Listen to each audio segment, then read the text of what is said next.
Messieurs, dames, bonjour. On va commencer cette présentation. Donc déjà, merci à toutes et à tous d'être présents. Donc je me présente. Donc Georges Carvalho, manager national de la prescription chez Vilo France.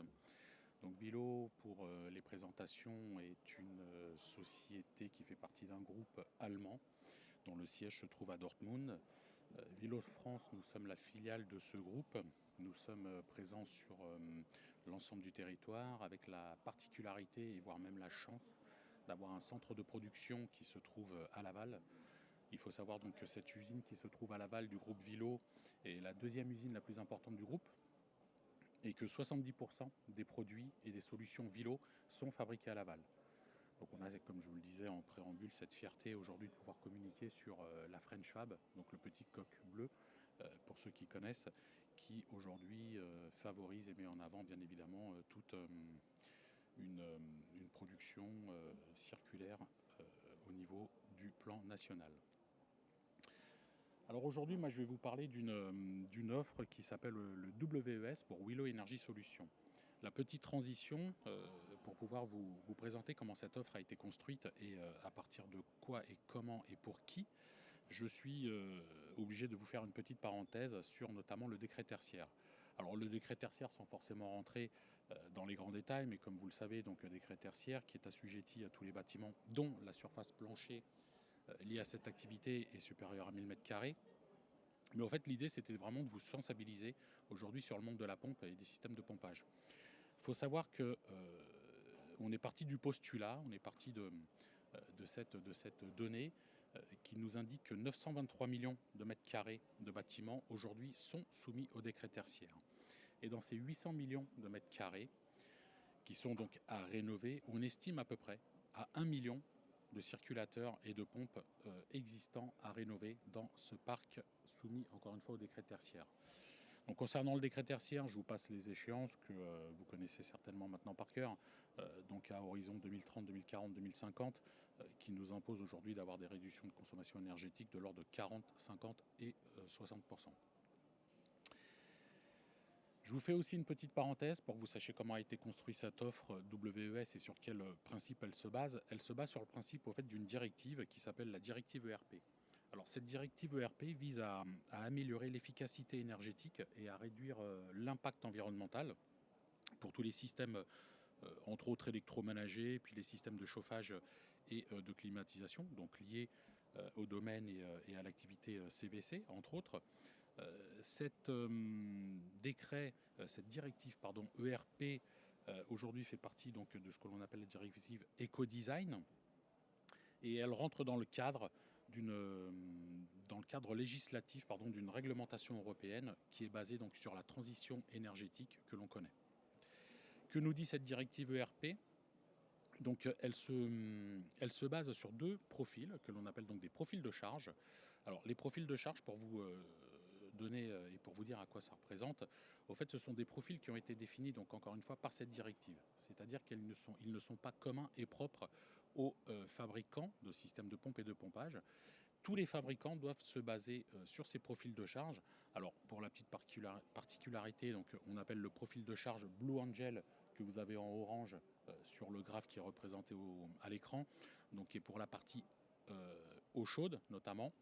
Et ensuite vous avez le profil de charge ESEER qui est plutôt donc dédié au système d'eau glacée. Comme je vous le disais, ces profils de charge nous déterminent sur une saison de chauffe ou une saison de froid le temps fonctionnel des équipements. On voit qu'effectivement aujourd'hui sur, comme je disais, donc cette saison de fonctionnement, 5% de son temps, l'équipement va fonctionner à 100% de sa puissance. Et ça décline, comme vous pouvez le voir à l'écran. Donc on a 15% à 75, 15% de sa puissance à 75% du temps. Et encore une fois, pour en arriver finalement à un pourcentage de l'ordre de 44% de sa puissance, 25% de son temps. Au fait, que nous dit donc cette directive ERP ? Elle nous dit notamment, en s'appuyant sur ces données, qu'il est très important aujourd'hui de bien sélectionner ce produit, non pas forcément sur des puissances maximales, mais qu'il faut néanmoins quand même atteindre à un instant T, bien évidemment, mais aujourd'hui de bien la calibrer sur les temps de fonctionnement qui sont plutôt sur les deux dernières parties du graphe. Pareil, il faut savoir, donc je vous donne des chiffres indicatifs, qu'aujourd'hui, 10% de la puissance mondiale consommée est représentée par le fonctionnement donc, des circulateurs et des pompes, et que 85% du coût d'une pompe ou d'un circulateur est lié à son fonctionnement. C'est-à-dire que les 15% restants sont répartis quasiment à part égale, donc entre 7 et 8%, à son achat initial et à sa maintenance. Donc voilà, donc ça vous donne vraiment une idée aujourd'hui sur ces produits qui généralement sont appelés, et je vous l'accorde, les parents pauvres d'une chaufferie ou d'une sous-station, mais qui ont néanmoins leur importance. Pourquoi leur importance? Parce que ce sont des équipements qui sont quand même, pour le coup, et pour les anciennes gammes, aujourd'hui assez énergivores par rapport à ce qui se fait de nouveau sur le marché, et des produits qui sont constamment et perpétuellement en fonctionnement pour pouvoir assurer la pérennité et le fonctionnement de vos installations de chauffage et d'eau glacée. Cette directive ERP, très rapidement, il faut savoir qu'elle fait la différence entre les deux technologies principales qui existent. Donc, qui sont dans un premier temps les circulateurs à rotor noyé et les systèmes pompes à moteur ventilé. La grande différence entre les deux, elle est notamment donc que sur les circulateurs à rotor noyé, c'est le fluide frigo-caloporteur, donc l'eau, qui vient refroidir les pièces mécaniques tournantes de l'équipement. Alors que, comme son nom l'indique, sur votre droite, donc les pompes à moteur ventilé sont refroidies donc par l'air.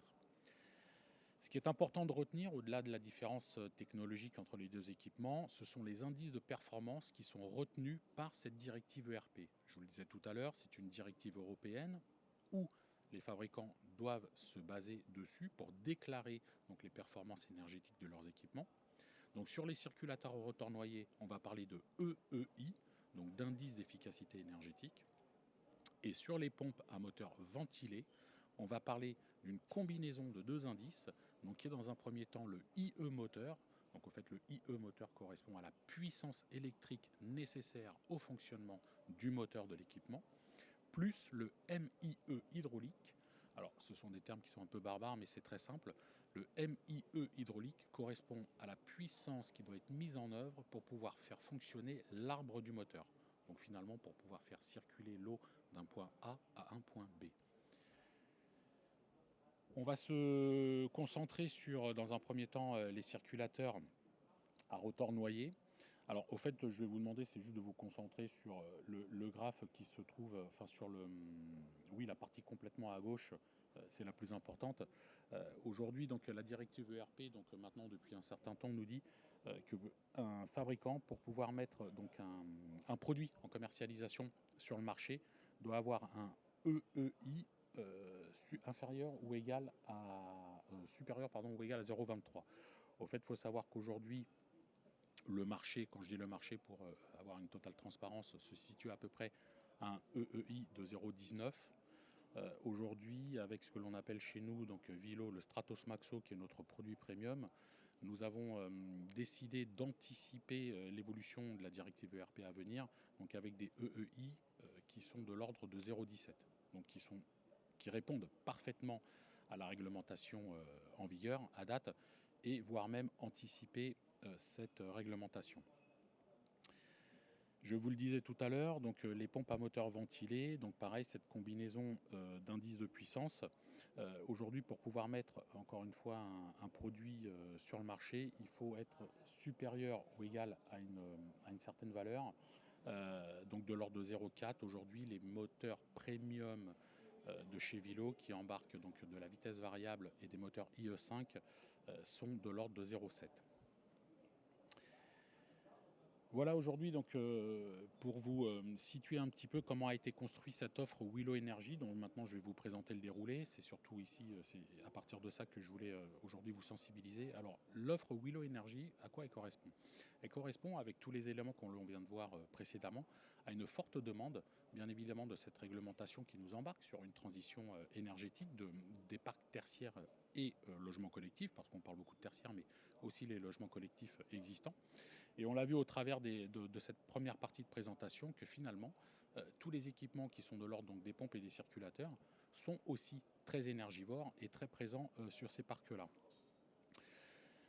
L'offre Willow Energy Solutions a été construite, bien évidemment, comme on se le dit, pour répondre notamment à cette loi de transition énergétique, encore une fois.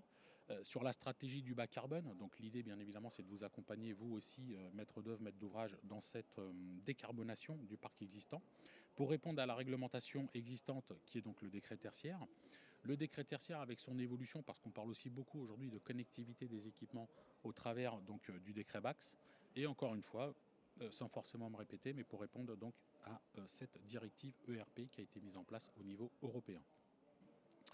Comment se passe cet audit de parc énergétique, hein, parce qu'encore une fois, on parle vraiment d'audit de parc. Il se passe finalement en 6 étapes. Alors, je ne vais pas forcément les donner, les retranscrire, mais finalement, c'est vous prenez contact avec votre interlocuteur Willow. Ce dernier vous assiste sur votre parc. Alors, quand on dit parc, parc est un grand mot, mais au-delà d'un parc qui est composé de plusieurs bâtiments, ça peut être aussi un seul bâtiment, hein, bien évidemment. Votre interlocuteur Willow fera un état des lieux, donc un état des lieux des équipements existants. Et à partir de là, on vous éditera un document, on vous éditera donc cette analyse de parc sous forme d'un document qui fait une dizaine de pages sur ce que l'on appelle donc un avant-après. Donc l'avant, c'est quoi? C'est encore une fois l'état des lieux, c'est vos équipements existants. Et l'après, c'est une projection sur un parc dit haute performance énergétique. On va voir un exemple très concret que je vous présente ici. Alors, pour information, cet audit de parc aujourd'hui est en cours de réalisation. Quand je dis en cours de réalisation, c'est que les travaux sont en train d'être effectués. Cet audit de parc portait sur un bâtiment tertiaire où il y avait au total 110 pompes et circulateurs tout confondus. Alors là, vous avez une représentativité vraiment du document qui vous est remis et vous donnez les axes de travail qui sont étudiés au travers de ce document. Alors une première partie du document qui se trouve complètement en haut, qui sont les données du site, donc avec les nombres de jours de fonctionnement, le nombre d'heures de fonctionnement sur site, le prix auquel le maître d'ouvrage paye l'énergie. Parce que bien évidemment, aujourd'hui, si on s'engage sur des consommations énergétiques, il faut qu'on ait bien cet ordre de grandeur. Et avec, comme je le disais tout à l'heure, le profil énergétique du site qui va être identifié, donc ce fameux profil de charge, et on se basera par rapport à ça. La deuxième partie du document, donc c'est vous avez donc la liste de toutes vos chaufferies et sous-stations. Ensuite, par rapport aux différentes sous-stations et chaufferies, donc vous avez les références des équipements existants. Vous avez ensuite en face des références les consommations énergétiques actuelles de ces équipements. À titre indicatif, bien évidemment, on vous donne maintenant sur une projection d'équipements de haute performance énergétique les références des équipements qui vont en parallèle, donc en équivalence. Vous avez la dénomination du produit que l'on vous propose en haute performance énergétique et vous avez donc les nouvelles consommations de puissance énergétique de ces équipements. On voit qu'un exemple sur les différentes lignes, on ne va pas toutes les faire bien évidemment, mais on voit que sur certaines lignes, on passe quasiment du simple au double avec des puissances installées qui étaient de l'ordre de 2,5 kW pour un équipement bien donné. Et aujourd'hui, sur la projection de ces nouveaux équipements dits haute performance énergétique, on en arrive à des consommations de 1,1, 1,2 kW. Donc tout ça cumulé, bien évidemment, on arrive, comme vous pouvez vous en douter, juste sur un remplacement de moteurs énergétiques, d'équipements, à des nouvelles consommations énergétiques qui sont moindres. Alors, on s'engage à hauteur de ce que l'on connaît, on s'engage à hauteur de ce que l'on maîtrise. Ce que l'on connaît et ce que l'on maîtrise, c'est bien évidemment les équipements qui étaient installés, alors qu'ils soient que ce soit des anciens équipements Vilo, que ce soit des anciens équipements Samsung, parce que Vilo a racheté il y a quelques années en arrière la marque Samsung, mais que ce soit aussi des équipements de confrères, mais néanmoins concurrents, pour une simple et bonne raison, c'est qu'on a une base de données qui est assez importante et très bien construite, c'est-à-dire qu'on a même la possibilité de connaître les performances énergétiques de nos confrères. Donc il n'y a aucun problème pour vous éditer ce genre de document, que ce soit encore une fois avec des produits de nos confrères ou de nos produits. Une fois qu'on a réalisé donc cette première partie du document, vous avez, excusez-moi, c'est vrai, sur la dernière colonne, j'ai oublié de vous dire, donc bien évidemment le quantitatif qui est représenté derrière. Une fois qu'on a fini de construire cette première partie de document, c'est là où ça devient intéressant, c'est qu'on vous propose donc une projection en étudiant 3 axes. Donc le premier axe sont les consommations énergétiques du bâtiment. Le deuxième axe qui est travaillé sont les consommations pécuniaire, donc votre facture énergétique. Et le troisième axe qui est étudié est le bilan carbone, enfin la projection, donc comme je le disais tout à l'heure, de la décarbonation de votre bâtiment ou de votre parc existant. On voit que donc dans cette étude de cas, en termes de consommation énergétique, alors comme je vous le disais, hein, qui concerne un quantitatif de 110 pompes et circulateurs confondus, pour cibler encore une fois l'installation sans forcément donner le nom du maître d'ouvrage, c'est un ministère qui est pas très loin d'ici, un grand bâtiment, enfin un grand parc qui est composé de 5 bâtiments même au total pour tout vous dire. Donc on était sur une consommation énergétique d'un petit peu plus de 270 000 kWh et on en arrive à une projection avec ce dit parc haut rendement un petit peu plus de 96 000 kWh.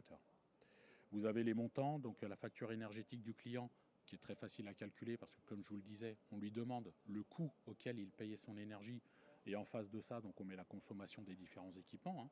Hein. Donc il avait une facture énergétique d'un petit peu plus de 41 000 euros par an, liée encore une fois à ces systèmes de pompe et de pompage. Hein.